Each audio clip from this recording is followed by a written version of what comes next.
Hi friends, welcome back to my channel once again. Today we'll discuss about in first year fluid mechanics, that is buoyancy, upthrust, when the body will sink into the water, when it floats in the surface of the water and when it floats inside the water. Okay, చూడండి it is a small tank. One body is floating on the surface, one is inside the water, another is sinking. ఇవన్నీ ఎలా జరుగుతుందో మనందరికీ తెలుసు. Density of the water is 1000 kg per meter cube in MK system and in CGS లో అయితే 1 gram per centimeter cube. So అది density మనకు value తెలుసు. అయితే ఇక్కడ ఒక కండిషన్ చూడండి. Suppose if a body is there, this is the weight of the body, upward force, that is thrust, is called as buoyant force. Upward force acting on the body is called as buoyant force. Okay na? Now we all know this equation, W is equal to mg or rho vg is the weight of the body. అయితే body ఎప్పుడు sync అయిపోతుంది?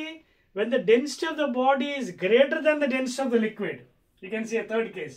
When the density of the body is greater than the density of the liquid, the body sinks into the water. Sink అయిపోతుంది.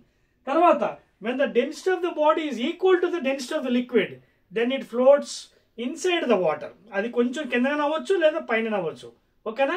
When the density of the body is less than the density of the liquid, it floats on the surface of the water. అదవుతుందా? So this is the technique used in the design of the ships. అదవుతుందా? ఎందుకంటే మీరు చూసే ఉంటారు, ship యొక్క wait almost 3.5 tons ఉంటుంది. అంటే almost 3000 to 4000 kilograms ఉంటుంది. మరి అంత బరువు మునిగిపోతుంది కదా? మునగదు. ఎందువల్ల అంటే the design will be in this fashion. అంటే ఆ డెన్సిటీ డిజైన్ ఎలా చేస్తారంటే it will be less than the density of the liquid water. Equal అయిందనుకోండి, సబ్మెరీన్ లా ఉంటుంది, కిందకి వెళ్ళిపోతుంది వాటర్ లోపలికి. ఓకేనా? ఇప్పుడు is more density, it will sink. So density of the body should be less than the density of the liquid, then only it will floats on the surface of the water. Then you can use some numericals and numerical formula, and also you can do some numerical problems. That we'll discuss in the next video.